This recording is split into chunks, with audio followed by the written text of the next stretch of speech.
Ja, hier sta ik met Arno van Heister aan de Maas in het stadsdeel. Blaricum, vroeger genoemd en nu Blerik. Blerik, want even uitleggen, aan de andere kant ligt Venlo en wij zijn hier in Blerik.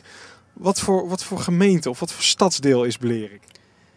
Ja, Blerik is eigenlijk met 27.000 inwoners toch wel een tweede grootste stadsdeel van de gemeente Venlo. En een stadsdeel met ook een hele pluriforme bevolkingsgroep die hier eigenlijk allemaal wonen. Maar wel een stadsdeel dat zich momenteel erg dynamisch en goed ontwikkelt als het gaat om bijna wat je vroeger noemde hier in Venlo was het beladen, maar tegenwoordig mag het wel geloof ik, dubbelstad aan de Maas. Ja.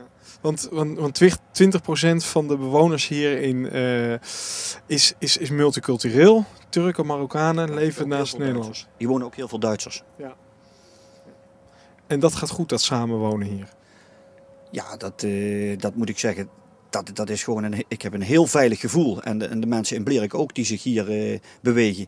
En hier is een prima, zou ik maar zeggen, onderlinge verstandhouding. Met teamverstanden dat je er wel altijd met elkaar over in gesprek moet gaan als iets niet goed is. En goed, ik moet zeggen, daar ziet de gemeente ook erg op toe dat dit soort zaken in wijken of in het hart van Blerik, dat die goed gecommuniceerd worden.